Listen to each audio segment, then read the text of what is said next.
So my topic is a very broad one. So as with Bob, I'm going to sort of pick a number of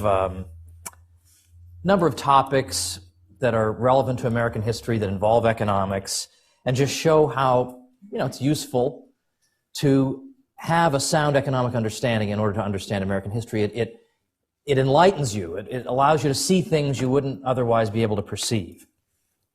I want to start off a little more generically, though, and just say that the impression I got when I was in high school, and that maybe some of you are fortunate enough not to have gotten, but believe me, this is the standard view, is that if you have a free market economy and you don't have government intervention, the result is kids are working in mines and, getting their arms blown off, and everybody has to work like 120 hours a week for 2 cents an hour.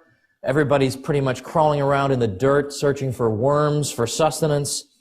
And the economy is basically dominated by little short men with white mustaches carrying sacks of money with dollar signs on them. I mean, that is, by and large, that is the view I got. And I remember going through high school thinking, how could people be so stupid?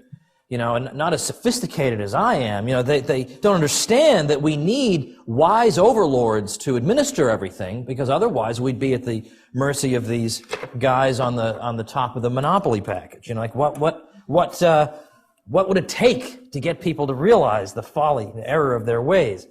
And so, of course, the standard view is that, well, thankfully, some unspecified government intervention has rescued us from this, and we don't have these problems anymore. And so one of the assumptions is that labor unions must have probably solved this problem, right? Because labor unions force employers to pay higher wages, and that solves the problem. Well, at its height, labor unionism in the U.S. may have reached 1 out of 3 workers at its absolute height. The American workers have typically been the least unionized, or at least among the lowest unionized in the developed world, certainly compared to Europe. Europe's workers were much more heavily unionized, and yet somehow, without the unions to protect them from the terrible exploiters, American workers consistently were the best paid and compensated. We see this in the 20s and really throughout American history. Well, that's not supposed to be possible, right? I mean, that's the opposite of what we're told. How could this have happened? So I want to just start off with a little thought experiment, and then go from there to try to explain how it is that we have grown to enjoy and become accustomed to the standard of living we have, and show it has absolutely nothing to do with government.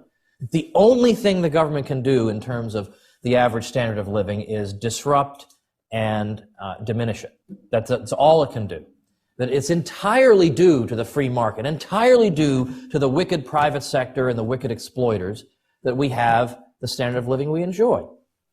And so the thought experiment runs like this. Let's suppose all the machinery that we use to produce things is just suddenly destroyed, like there's some mad Unabomber who's got this incredible bomb that can destroy all productive machinery. And it goes off. So we've got nothing. We got to make everything by hand. Well, what would happen in that economy? I mean, how much stuff could we create? Well, not a lot, right? We'd be sitting there with our bare hands saying, I'm not producing very much over here. Okay? So what would that look like? Well, we would have scarcity of everything. Everything would exist in far, far lower quantities than we're accustomed to. There'd be plenty of goods we couldn't produce at all. I mean, try producing a trolley car from beginning to end by hand. You get all the raw materials and resources, do all that by hand. Can't be done, right? So let's imagine, though, we lose all the machines, but we all decide, you know what, I think I'm just going to keep working 40 hours a week.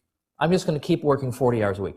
Now, let's compare how much stuff we could produce working 40 hours a week with our bare hands, with no machines, no capital goods to help us, and compare that to what we could produce with these machines in 40 hours a week.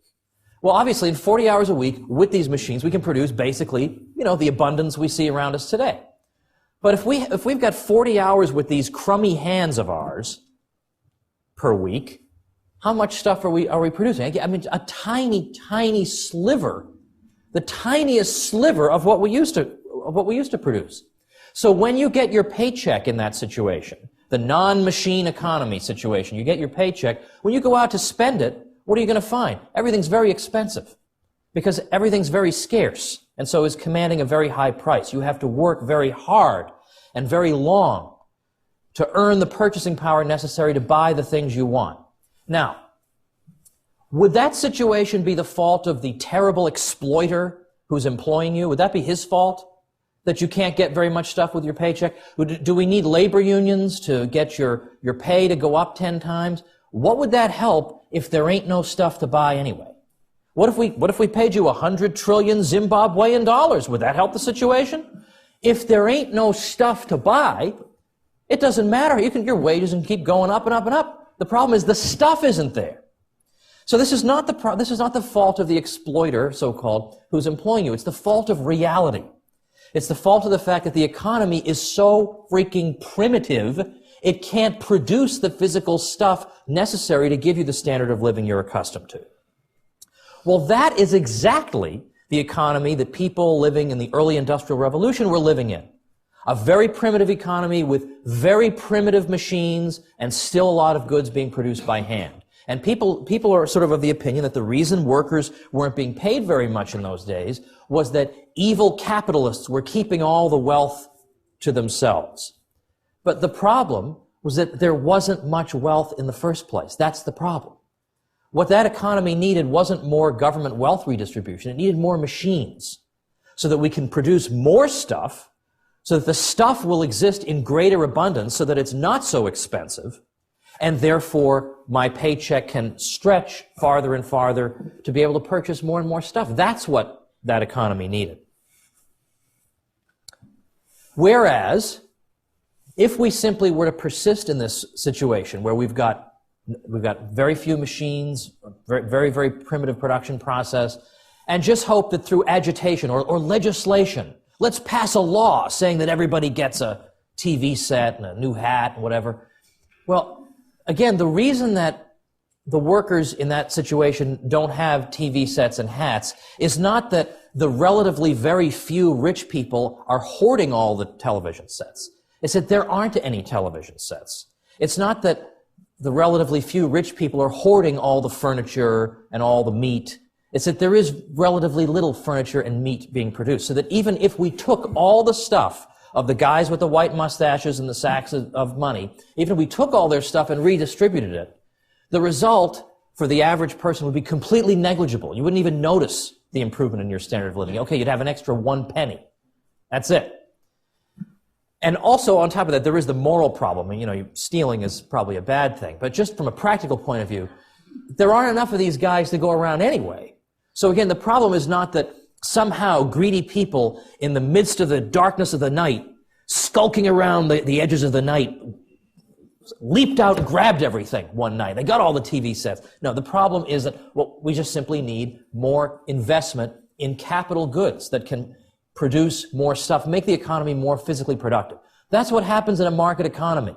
When you're not looting and stealing and condemning people as exploiters, what they are instead doing, what they're allowed to do, is take their profits and pour them into investment in machinery that makes the productive process more productive, can produce more stuff, and the greater abundance leads to lower prices and higher real wages for everybody.